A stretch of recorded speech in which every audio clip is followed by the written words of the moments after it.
ධ්‍යාන ගැන පොඩ්ඩක් බලමු. ධ්‍යාන 8ක් තියෙනවානේ. ධ්‍යාන 8යි. ඒක සමාධියේ දෙකකට බෙදෙනවා. උපචාර සමාධිය සහ අර්පණා සමාධිය. අර්පණා සමාධිය තමයි ඒකට ධ්‍යාන කියන්නේ. මනසින්ම උපදවා ගන්න මන ඉන්ද්‍රියෙන්ම උපදවා ගන්න දේවල් තමයි ඒකට දැනීමක්. ඒක තමයි ධ්‍යාන. ඒක උපචාර සමාධියක් කියනකොට ඒකට මේ සාමාන්‍ය විදිහට ගමන් කරනකොට වැඩපළ කරනකොට ආහනකොට දැන් මේ පංචේන්ද්‍රිය හරහා අරමුණු වැටෙන වෙලාවක තියෙනකොට තියෙන සමාධියක් තමයි දැන් මේ කතා කරනකොට උපචාර සමාධියක්.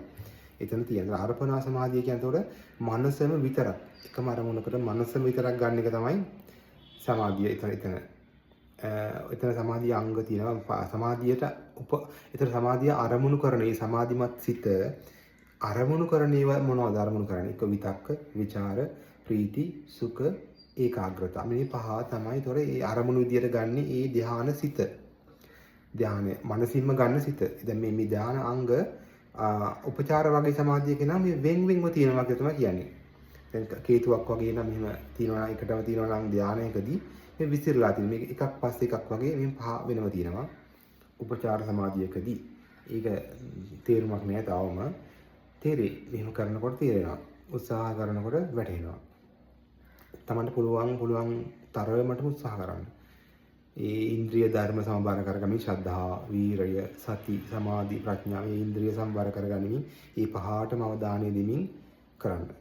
මේ තථාගතයන් වහන්සේට ජීවිතේ පූජා කරමින් වීරියෙන් මේ කෙලෙස් තවන වීරියෙන් සතියේ මේ සිහිය තමන්ගේ ගාම තියාගනිමින් කයේ සිහිය තියාගනිමින් තමන්ගේ වේදනාවේ සිහිය තියාගනිමින් තමන්ගේ මේ දැනෙන මේ රාගසිත, ද්වේෂසිත ඉන්න තමන්ටම අවධානය තියාගනිමින් මේ දැනෙන සිතිවිලි ඒවට අවධානය ගියොත් තමයි මානසිකාරය මේ ඒකට හේතුව සමුදය නේම තියාගනිමින් බලනවා. හිස් අවකාශයේ වෙන රූපයක් නෙතන මේ මගේ ශරීරය කියන්නේ මේ හිස් අවකාශයේ මම මවා ගන්න රූපයක්.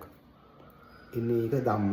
ඉන්නේ විදිහට එතනක් පොඩක් තියාගන්න දැනුමක් තියාගනිමින් ධ්‍යාන ගැන දැන් කතා කරමු. විතක්ක, ਵਿਚාර, ප්‍රීතිය, සුඛ, ඒකාග්‍රතාව. විතක්ක කියනකොට දැන් හුස්ම ගන්නකොට විතක්ක වෙනකොට හුස්ම ගැනීමේ අරමුණ.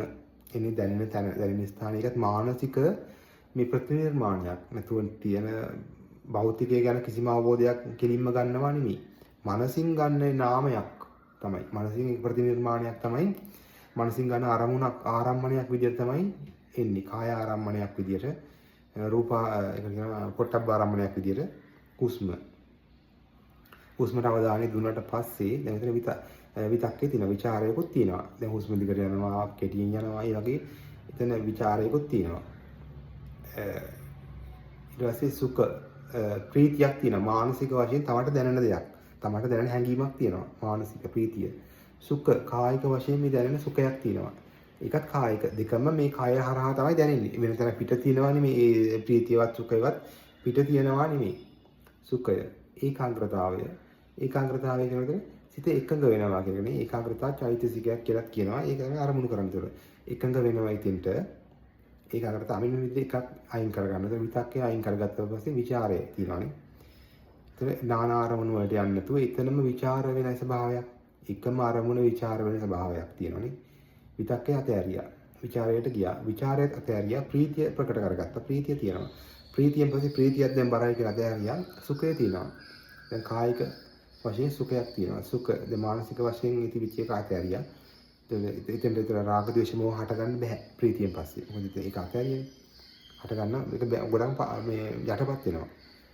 මේ ධානයකදී යටපත් වෙනවනේ කෙලෙස් ඔක්කොම. එතකොට කියන්නේ මේ කෙලෙස් යටපත් වෙනවා කියන්නේ කෙලෙස් වල අවස්ථා තුනකදී නැති වෙනවනේ. කෙලෙස් නැති වෙන කෙලෙස් තදංගම වශයෙන් තියෙන කෙලෙස් නැති වෙනවා. දාන සීල වගේ දේවල් වලදී කෙලෙස් සමුච්ඡේද වශයෙන් නැති වෙනවා. ප්‍රඥාවේදී වගේ විදර්ශනා භාවනාවකදී කෙලෙස් සමුච්ඡේද වශයෙන්ම කපා දමනවා. කෙලෙස් කපා දමනවා. කෙලෙස් යටපත් කරනවා. විස්කම්බන වශයෙන් තියෙන කෙලෙස් යටපත් කර ගන්නවා. විස්කම්බන කියනවල කෙලෙස් යටපත් වීමක් වෙනවා ධානයකදී. සුඛය, ඒකාග්‍රතාවය, එතන පහ. ඒකාග්‍රතාවයට ආවයි කියන්නේ උපේක්ඛාවක් එතනදී. එතන ප්‍රීතියකුත් නැහැ, සුඛයකුත් නැහැ. එතන උපේක්ෂාවක්.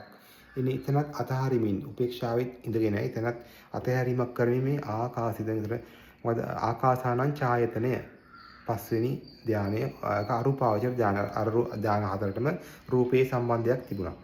සංඥාවක් වේදනාවක් තියෙනවා. දෙකටම තියෙනවා. යම්කිසි එක සියුම් වෙලා යනවා. සංඥාව කියන්නේ මේ දැනෙන එකක්. දැනීමක් නේ. ඒක ශරීරය හරහා දැනෙන එකක්. වේදනාව කියන්නේ ඒකම තමයි තියෙන්නේ. වේදනාව කියන්නේ දැනෙන එකක්. අතන අරූපාවචර ධානය වලට යනකොට ආකාසානං ඡායතනෙ රූපාවචර ධානය 4යි නැත්නම් 5ක් විතරක් ගන්න පුළුවන්. සමහර තැන්වල තියෙන 5යි. 5 කියනකොට විතක්ක විචාර දෙකම අයින් වෙනකොට 5 වෙනවා. විතක්කේ අයින් වෙනවා එහෙම ගත්තොත් එතන 4ක් වෙනවා. විතක්ක විචාර දෙකම එකපාර අයින් වෙනවා කියලා ගත්තොත් 4ක් වෙනවා. රූපාවචර රූපය හා සම්බන්ධයි. රූපාවචර අපි රූපාවචර බ්‍රහ්ම ලෝක ගැන පොඩ්ඩක් කතා කරමු. රූපාවචර බ්‍රහ්ම ලෝක වල තියෙනවා කියනවා ඇහැ, කන සහ මන ආයතන තුනයි. ධාතු වශයෙන් පඨවි නැහැ, ආපෝත් නැහැ, තේජෝ වායෝ විඥාන ධාතු වශයෙන් ධාතු තියෙනවා. රූපාවචර බ්‍රහ්ම ලෝකවල. එතකොට එතන ආකාශ ධාතුවේ පැනවීමක් සිදු වෙන්නේ නැහැ හැබැයි. තමයි ආකාශ ධාතුවේ පැනවීමක් නැහැ. රූපාවචර දෙකේම ආකාශ වශයෙන් පැනවෙන රූපයක් තිබුණොත් නේ රූපයක් සහිත. එතන ඒකෙදිම ආකාශ ධාතුවේම තියෙන නිසා එතන තවත් දෙයක් නැහැ ඒකනේ. බ්‍රහ්ම ලෝක සම්බන්ධ තමයි ඒක. ඊට පස්සේ අරූපාවචර බ්‍රහ්ම ලෝක වල තියෙන්නේ මොනවද? මන විතරයි. මන සහ ධම්ම. ධම්ම වලක් තියෙන. ඒතර අනිදස්සනප්පටික ධම්මාදන පරියාපන රූප කියන උපාදාය රූප නැහැ. ධම්ම වල නේ. තියෙනතර නිද්‍රාවක් වගේ ස්වභාවයක්. එතන තියෙන්නේ කිසිම ධාතුවක් නැහැ. විඥාන ධාතුව විතරයි. වෙන කිසිම ධාතුවක පිළිහිලා නැහැ. ආකාශ ධාතුවක් ගන්නෙ නැහැ. එතන කොහොමදත් ගන්න එක පැහැදිලිවම තියෙනවා. පැහැදිලිවම මේ ස්වාමීන් වහන්සේ නමක් දේශනා කරා. ඊට පස්සේ ආකාසානං ඡායතනෙ සබ්බ රූප සංඥා සමතික්කමා කියන්නේ මේ රූප පිළිබඳ සංඥාව වර්ණයෙන් රූප සංඥාව කියන්නේ වර්ණේ රූප සංඥාව කියන්නේ වර්ණේ.